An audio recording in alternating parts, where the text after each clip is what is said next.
1 मे साधनाची जोपासना कोणत्याही कृतीत हेतू शुद्ध पाहिजे. तमोगुणी हा तिन्ही गुणात जास्त जड असल्याने त्याचा परिणाम या जगामध्ये लगेच दिसून येतो. दुष्टबुद्धी हा तमोगुणाचा परिणाम आहे. परंतु भगवंताच्या नामाने बुद्धी स्वच्छ करण्याची सोय माणसाच्या ठिकाणी आहे. यासाठी पुष्कळ नामस्मरण करावे, म्हणजे सत्वगुणाचा उदय होतो आणि बुद्धी शुद्ध बनते. देहाला कष्ट दिले असता भगवंत वश होतो हे काही खरे नाही. असे जर असते तर रस्त्यात उन्हामध्ये खडी फोडणाऱ्यांना भगवंत लवकर वश झाला असता. भगवंताचे लक्ष आपल्या देहापेक्षा मनाकडे असते. आपल्या मनामध्ये प्रापंचिक हेतू ठेवून भगवंताच्या नावाने उपवासासारखे कितीही कष्ट केले तरी ते पाहून लोक फसतील, पण भगवंत फसणार नाही.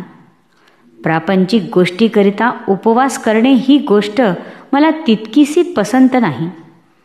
उपवास घडावा यात जी मौज आहे ती उपवास करावा यामध्ये नाही.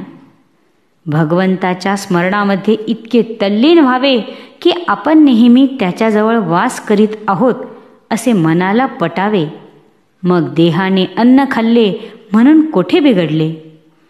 पण आपल्या चित्तात भगवंताचे नाम नसता आपण देहाने पुष्कळ उपवास केले तरी अशक्तपणाशिवाय दुसरे काही पदरात पडणार नाही. पैशाची वासना आणि लौकिकाची लालसा माणसाला भगवंतापासून दूर नेतात. त्यांच्या तावडीत सापडता कामा नये. देहाच्या उपचारांना जो भुलतो तो भगवंताला अगदी विसरलेलाच असतो. पण ज्याचे अनुसंधान मजबूत असते त्याला जगातल्या ऐश्वर्याची किंमत नसते. लोकेशना व धनेच्छा या दोन्ही गोष्टींचा संबंध प्रपंचात वावरत असता येणारच. तो टाळता येणे कठीण आहे. पण ज्याला भगवंताचे प्रेम पाहिजे आहे त्याने त्यांचा गुणधर्म ओळखून त्यांना वापरावे, म्हणजे त्यांच्यापासून उत्पन्न होणारे दोष त्याला बाधणार नाहीत.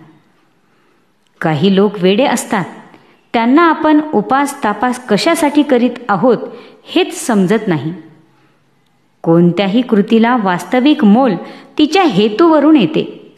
हेतू शुद्ध असून एखादे वेळी कृती बरी नसली तरी भगवंताच्या घरी चालते, पण हेतू चांगला नसून कृती मात्र फार चांगली असली तरी भगवंत त्यापासून दूरच राहतो.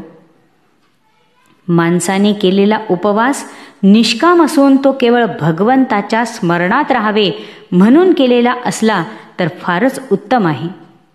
निष्काम कर्माचे फार फार महत्त्व आहे. भगवंतासाठीच भगवंत हवा अशी आपली वृत्ती असावी. किंबहुना नाम घेत असता प्रत्यक्ष भगवंत समोर उभा ठाकला आणि तुला काय पाहिजे असे त्याने विचारले तर तुझे नामच मला दे हे त्याच्याजवळ मागणे याचे नाव निष्कामता होय. कारण रूपाने व्यक्त झालेला भगवंत केव्हा तरी नाहीसा होईल, पण त्याचे नाम मात्र अखंड टिकेल. आणि त्याचे नाम घेतले की त्याला इकडे येणे जरूरच आहे. म्हणून देहाला कष्ट देण्याच्या भानगडीत न पडता भगवंतासाठीच नाम घेत असावे. त्याची कृपा झाल्याशिवाय राहणार नाही. जेथे नाम तेथे राम हा ठेवावा विश्वास. कृपा करील रघुनाथ खास. श्रीराम जय राम जय जय राम.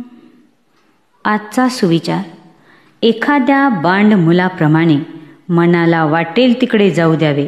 आपण नामस्मरण केल्याने ते नामात आपोआप येईल. जय श्रीराम.